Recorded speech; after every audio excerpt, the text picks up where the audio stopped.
secara rinci. Di sini Allah menyebutkan tentang kriteria-kriteria ataupun jenis-jenis orang yang bisa mendapatkan ataupun kemana harta kita akan kita berikan. Dan disebutkan bahwa rezeki itu, nah ini juga yang hendaknya menjadi pemahaman kita juga. Rezeki itu atau harta itu ada yang bisa didapatkan dengan cara usaha, ada yang didapatkan dengan cara usaha. Ya, kita bekerja, kita berusaha, kita jual beli, kita berdagang, kita menjadi pegawai pemerintah dan sebagainya. Dari situ kita mendapatkan rezeki. Ya. Tapi ada juga harta atau rezeki yang itu memang Allah yang berikan, Allah tentukan. Yaitu siapa? Mereka yang orang-orang miskin, ya, anak yatim, dan beberapa dalam ayat ini. Jadi orang miskin itu punya jatah rezeki. Dari siapa? Dari zakatnya orang-orang kaya. Dari zakatnya, kewajiban zakat yang harus dikeluarkan oleh orang-orang kaya. Nah, sehingga orang-orang miskin itu, anak yatim, fisabilillah yang di jalan Allah, semua itu punya jatah yang sudah Allah jatah. Ya, Allah jatah untuk mereka. Dari siapa? Dari orang-orang kaya, ya, dari kewajiban zakat yang harus mereka keluarkan. Maka ketika seseorang sengaja menunda-nunda zakat dari hartanya yang sudah mencapai nisab, sudah 1 tahun, dan dia tunda tidak segera dikeluarkan, maka itu disebutkan sebagai bentuk, ya, salah satu sebagai bentuk kezaliman. Ya, sebagai bentuk kezaliman kepada siapa? Kepada orang-orang yang berhak mendapat zakat itu. Ya, kepada orang-orang yang berhak mendapatkan zakat tersebut. Ya, karena Allah sudah memberikan kelompok-kelompok atau jenis-jenis orang yang mendapatkan zakat. Kemudian Rasulullah SAW juga sudah menentukan kapan itu harus dikeluarkan. Ya. Jadi tidak boleh ditunda. Dan termasuk yang berkaitan dengan zakat ini yang hendaknya menjadi perhatian kita juga, bahwa ketika ada orang meninggal, sebelum harta itu dibagi waris, maka harus diselesaikan dulu hutangnya, salah satunya, ya. Jadi harus diselesaikan dulu hutangnya. Hutang itu bukan hanya hutang sifatnya hutang pinjam meminjam, ya, tapi juga zakat yang belum sempat dia keluarkan. Itu harus jadi perhatian. Jadi semasa hidupnya, ketika sebetulnya dia sudah wajib mengeluarkan zakat dari harta yang dia miliki, tapi dia tunda atau dia belum keluarkan, maka ahli warisnya harus mengeluarkannya terlebih dahulu dari harta yang akan dibagi. Karena zakat, kewajiban zakat yang belum dibayarkan ketika sudah sampai waktu harus dikeluarkan, ya, itu menjadi apa? Menjadi hutang. Ya. Kemudian yang berikutnya adalah apa? Masalah al-abrar atau al-bir, itu adalah dengan mendirikan sholat, ya, menjaga sholat, khususnya sholat 5 waktu yang menjadi kewajiban kita sebagai seorang muslim. Sholat 5 waktu ini harus kita tegakkan, kita jaga, dan kita laksanakan dengan sebaik-baiknya. Wa ataz zakat, kemudian berikutnya adalah mengeluarkan zakat, ya, mengeluarkan zakat dari harta yang dimiliki jika sudah mencapai haul dan nisab. Wal mufuna bi ahdihim idza ahadu. Al-abrar, orang-orang yang baik itu, yang berikutnya adalah mereka yang menunaikan janji, ya, yang telah mereka berikan, ya. Mereka menepati janji apabila berjanji. Ini adalah merupakan ciri orang yang beriman. Adapun orang yang menyelisih janji adalah merupakan salah satu ciri dari sifat orang munafik, ya, karena tidak idza wa'ada akhlafa, ya, apabila dia berjanji dia menyelisihi. Wa idza tumina khana, dan apabila dipercaya, diberikan kepercayaan, diberi amanah, dia mengkhianati. Wal mufuna bi ahdihim idza ahadu. Yang berikutnya albir, yang akan menjadikan orang itu menjadi kelompok orang-orang al-abrar, yaitu wasabirina fil ba'sa wa dharra wa hinal ba's. Orang-orang yang sabar. Sabar dalam hal apa? Orang-orang yang sabar ketika hidup dalam kemiskinan, ya. Wa dharra, penderitaan, wahinal ba's, dan pada masa peperangan. Ada 3 keadaan, ya. Orang yang bersabar dalam 3 keadaan. Yang pertama adalah al-ba'sa. Ba'sa itu ujian dari Allah berupa kekurangan harta, ya. Jadi hidup miskin ataupun mungkin kesempitan yang lain, meskipun badannya sehat, ya, meskipun badannya sehat, tapi dia bersabar dalam kesempitan hidup tersebut. Wadharra, penderitaan, ini penderitaan ya mencakup ketika mendapatkan ujian sakit dari Allah Subhanahu wa taala, ketika mendapatkan ujian-ujian dari Allah Subhanahu wa taala yang membuat kita menderita. Jadi secara fisik kita sehat, tapi kita menderita karena berbagai ujian ataupun cobaan dari Allah Subhanahu wa taala. Nah, ini ad-dharra. Wa hinal ba's, dan bersabar ketika pada peperangan. Nah, wa hinal ba's ini hanya disebut wa hinal ba's, ya, ketika peperangan, karena yang namanya peperangan ini adalah satu peristiwa ataupun satu keadaan yang belum tentu terjadi di dalam kehidupan seorang hamba. Ulaika alladziina shadaqu wa ulaika humul muttaqun. Mereka itu adalah orang-orang yang membenarkan, orang-orang yang benar. Wa ulaika humul muttaqun, dan mereka itu adalah orang-orang yang bertakwa. Di sini bagusnya dari Allah Subhanahu wa taala, albir atau orang yang bisa mengamalkan, ya, tadi rukun iman, ya, mengimani rukun iman, kemudian memberikan harta yang dia cintai, mensedekahkan harta yang dia cintai, nah, kemudian mendirikan sholat, membayar zakat, jika berjanji dia memenuhinya, ya, jika berjanji dia menunaikannya, ya, kemudian yang keenam adalah orang yang sabar, ya, orang yang sabar di saat susah, saat miskin, di saat sabar di atas penderitaan yang sedang dia alami, dan sabar ketika dalam peperangan. Ini yang keenam. Ini adalah ciri-ciri orang yang membenarkan Allah Subhanahu wa taala, dan ciri-ciri orang yang bertakwa. Bagus dari Allah Subhanahu wa taala, yang berikutnya adalah kewajiban menegakkan hukum qisas.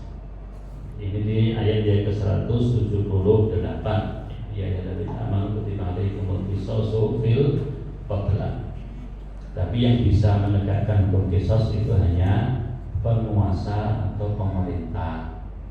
Tidak sembarang orang, baik itu tokoh masyarakat ataupun kiai, ya, kemudian bisa menegakkan hukuman mati. Misalkan hukum qisas adalah hukum mati. Ya, orang yang membunuh, maka hukuman untuk pembunuh adalah dibunuh. Ini yang berhak, yang punya wewenang adalah penguasa, bukan tokoh masyarakat atau bukan ustadz, bukan kiai dalam satu komunitas, ya, tapi harus dengan seizin penguasa. Lalu bagaimana kalau penguasa tidak mengerjakannya? Yaitu jadi apa? Jadi tanggungannya penguasa, ya, jadi tanggungannya penguasa. Dan kita tidak boleh kemudian, wah ini melanggar syariat, ini syariat harus kita tegakkan. Karena syariat itu, penegakan syariat itu ada yang menjadi domainnya pribadi, personal, ada juga yang menjadi tanggung jawab dan kewajiban penguasa. Di antaranya kewajiban penguasa adalah menegakkan hukum Islam, dan antara hukum Islam itu adalah yang disebut dengan qisas, ya, dalam pembunuhan. Kemudian nanti di sini juga ada rincian-rinciannya. Jadi orang merdeka dengan orang merdeka, hamba saya dengan hamba saya, wanita dengan wanita. Lalu kalau keluarga korban memberikan maaf,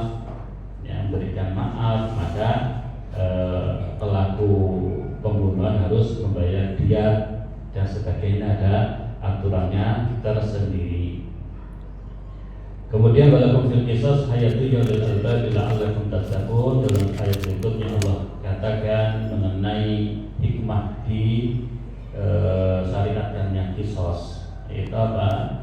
Hikmah disyariatkan qisas adalah adanya kehidupan, ya, bagi orang-orang yang berakal agar kalian bertakwa, ya.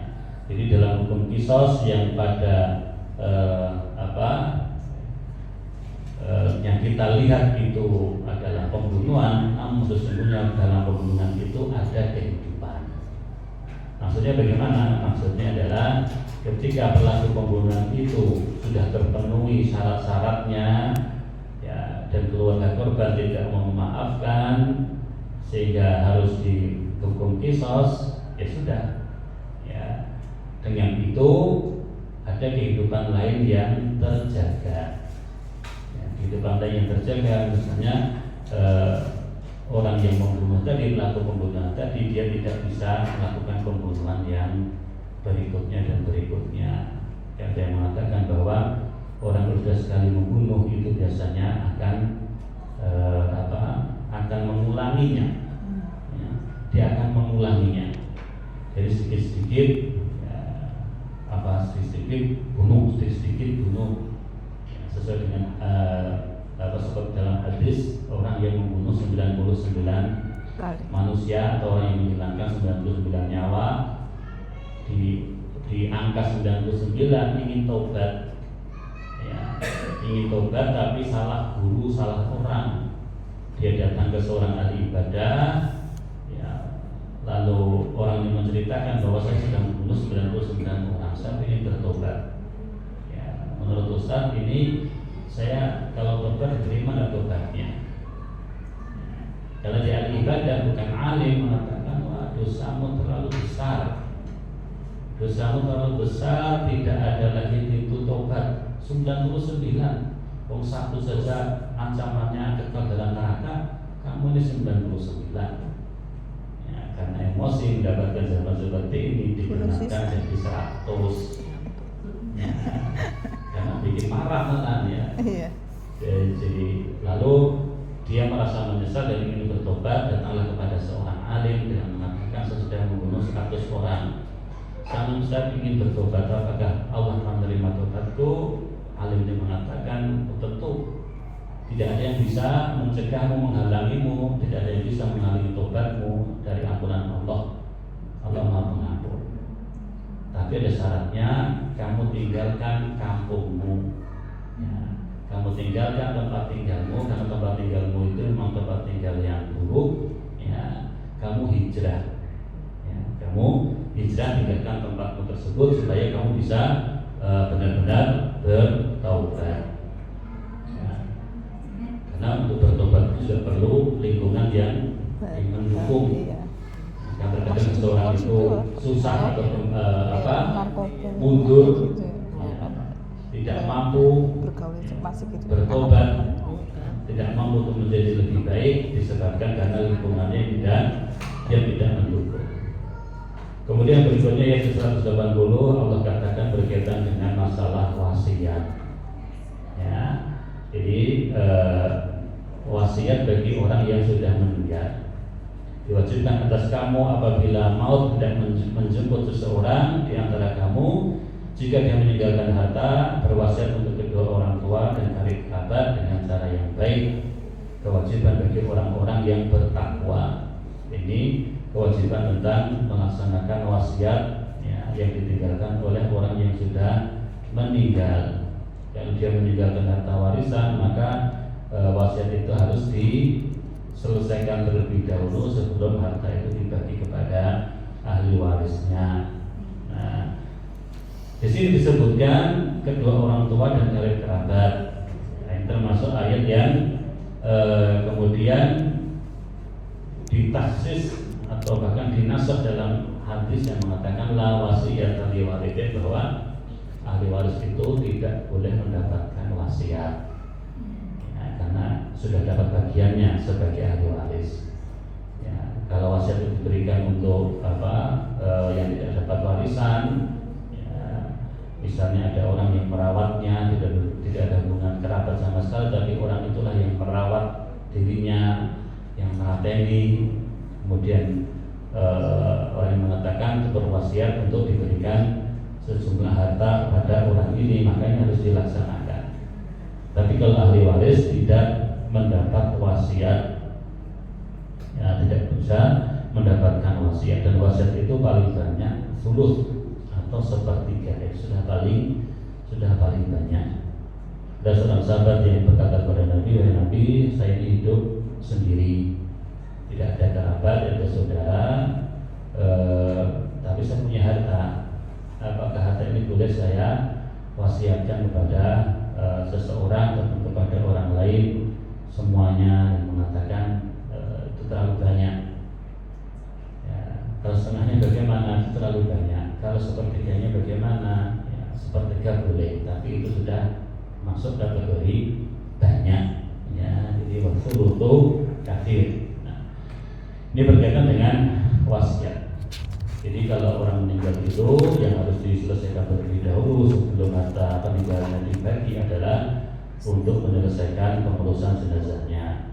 Yang kedua, untuk menyelesaikan hutang ya, hutang termasuk zakat yang menjadi kewajiban tapi semasa hidup tapi belum dikeluarkan, atau nadar atau wasiat ya, atau hutang itu sendiri itu diselesaikan terlebih dahulu. Nah, kemudian setelah diselesaikan, baru harta warisan itu bisa dibagi ke ahli waris. Lalu Allah memberikan sebuah peringatan bagi orang-orang yang mendapatkan wasiat, bagi orang-orang yang diberi amanah untuk menjalankan wasiat. Itu apa? Faman badalahu ba'da ma sami'ahu fa innama ithmuhu 'alal ladzina yubaddiluna innallaha sami'un 'alim. Barang siapa yang mengubahnya ya, mengubah wasiat setelah mendengarnya, maka sesungguhnya dosanya hanya bagi orang yang mengubahnya. Sungguh Allah Maha mendengar lagi Maha mengetahui.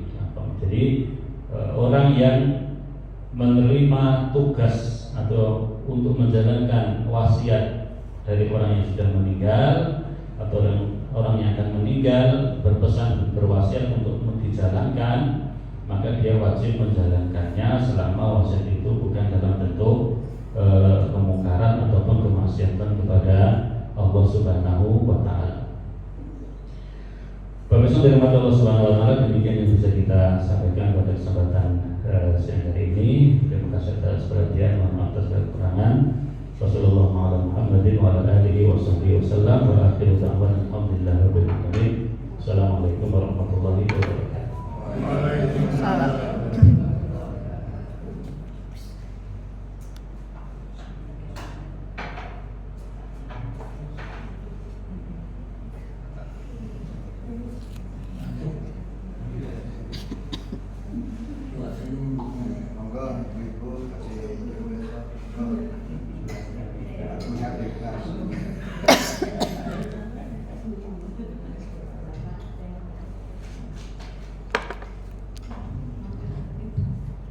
Kalau ada tanya, biasanya tentara ada lagi yang beban ya. Tanya Ustadz. Iya. Kalau wasiat tadi, kalau orang sebelum meninggal berwasiat misalnya minta dimakamkan di suatu tempat, apakah itu termasuk wasiat yang harus dilaksanakan? Jika tidak, bagaimana? Atur nuwun. Tadi kita sampaikan selama wasiat itu tidak bentuknya melanggar syariat, maka harus kita laksanakan. Ya, Termasuk dalam hal ini misalnya dikuburkan di satu tempat di mana dia ingin dikuburkan. Maka dalam wasiat ini perlu kita lihat adakah unsur-unsur pelanggaran syariat. Misalnya saya ingin dikuburkan di makam kampung tempat lahir saya di sana. Nah, kita lihat apakah di kampung tempat lahirnya itu memang pemakamannya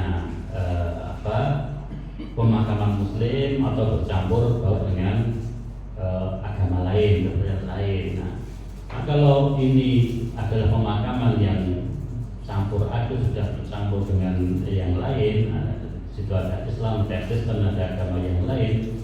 Nah, maka kalau ada tempat yang itu khusus pemakaman Muslim, wasiat tidak perlu dilakukan. Karena memang hukum asalnya kita itu tidak boleh mencampur dalam satu pemakaman itu, dalam komplek pemakaman itu misalnya ada yang Kristen, ya. Jadi itu juga sebuah PR sebetulnya, ya, yang kadang luput dari perhatian bahwa kalau Islam itu di dalam Islam bahwa pemakaman itu harus semuanya Muslim di dalamnya, ya, tidak boleh dicampur dengan agama yang lain. Sebetulnya ini bukan konsepnya Islam saja, bahkan di masyarakat Hindu di Bali itu juga demikian. Pemakaman mereka hanya khusus untuk orang Hindu, tidak boleh ada agama lain dimakamkan di tempat tersebut. Nah, jadi kalau ada selama tidak ada unsur pelanggaran syariat, maka kita harus melaksanakannya. Tapi kalau ada unsur pelanggarannya, ya tidak perlu kita laksanakan wasiat tersebut.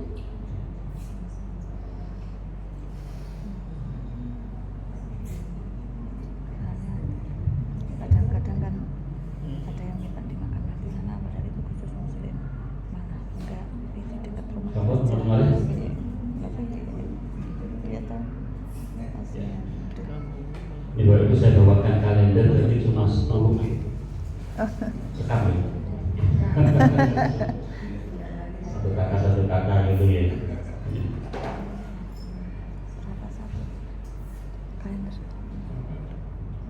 Namun, kedua kita berdoa sebelum kita tutup, doa untuk kebaikan kita, doa untuk kebaikan keluarga kita, doa untuk kebaikan apa yang kita usahakan dan apa yang kita kerjakan. A'udzubillahi minasyaitonirrajim. Bismillahirrahmanirrahim. Alhamdulillahirabbil alamin, hamdan yuwafi ni'amahu wa yukafi'u mazidah. Ya Rabbana lakal hamdu kama yanbaghi li jalali wajhikal karim wa 'azimi sultanik. Allahumma shalli ala Muhammad wa ala ali Muhammad kama shallaita ala Ibrahim wa ala ali Ibrahim, wa barik ala Muhammad wa ala ali Muhammad kama barakta ala Ibrahim wa ala ali Ibrahim innaka Hamidum Majid. Allahumma inna nas'aluka bi anna nashhadu annaka antallah la ilaha illa antal ahadus samad alladzi lam yalid wa lam yulad wa lam yakul lahu kufuwan ahad. Allahumma ighfir lil mu'minina wal mu'minat wal muslimina wal muslimat al ahya'i minhum wal amwat innaka sami'un qaribun mujibud da'wat wa ya qadiyal hajat. Ya Allah, ya Tuhan kami, ampunilah dosa-dosa kami, ya Allah. Ya Allah, ya Rabb kami, ampunilah dosa orang-orang yang beriman, yang laki-laki maupun yang wanita, yang masih bersama kami hidup di dunia ini ataupun yang telah mendahului kami menghadap-Mu, ya Allah. Allahumma ighfir lana wa liwalidina warhamhuma kama rabbayana shighara. Ya Allah, ya Rabb kami, ampunilah dosa-dosa kami, ya Allah. Ampunilah dosa kedua orang tua kami. Sayangilah mereka berdua, ya Allah, sebagaimana mereka telah menyayangi kami dan mendidik kami di waktu kecil. Allahumma la tada' lana dhanban illa ghafartah, wa la maridan illa syafaitah, wa la daynan illa qadaitah, wa la hamman illa farajtah, wa la hajatan min hawaijid dunya illa qadaitah wa yassartah ya rabbal alamin. Ya Allah, ya Rabb kami, janganlah Engkau tinggalkan untuk kami, ya Allah. Janganlah Engkau sisakan untuk kami, ya Allah, dosa kecuali Engkau ampuni. Tidak ada rasa gelisah, rasa resah kecuali Engkau lapangkan hati kami, ya Allah. Tidak ada dari saudara-saudara kami ataupun diri kami yang mengalami sakit, menderita penyakit kecuali Engkau berikan kesembuhan, ya Allah. Tidak ada hutang yang membebani kecuali Engkau selesaikan ya Allah, dan tidak ada kebutuhan, tidak ada hajat dunia yang Engkau ridai kecuali Engkau mudahkan dan Engkau lancarkan ya Allah. Rabbana hab lana min azwajina wa dhurriyyatina qurrata a'yun waj'alna lil muttaqina imama. Ya Allah ya Rabb kami, anugerahkanlah kepada kami ya Allah anak keturunan pasangan yang bisa menjadi penghias mata kami ya Allah. Jadikanlah kami dan teman-teman kami sebagai pemimpin orang-orang yang bertakwa. Rabbana hab lana min ladunka dzurriyyatan thayyibah innaka sami'ud du'a. Ya Allah ya Rabb kami, anugerahkanlah kepada kami Allah anak keturunan yang baik, anak keturunan yang baik, anak keturunan yang bisa menegakkan agama-Mu ya Allah, yang taat di atas agama-Mu ya Allah. Innaka sami'ud du'a, sesungguhnya Engkau zat yang maha menerima, yang maha mendengar permohonan kami ya Allah. Rabbana atina fid dunya hasanah wa fil akhirati hasanah wa qina adzabannar. Rabbana taqabbal minna innaka antas samiul alim wa tub 'alaina innaka antat tawwabur rahim. Subhana rabbika rabbil izzati amma yasifun wa salamun alal mursalin walhamdulillahi rabbil alamin.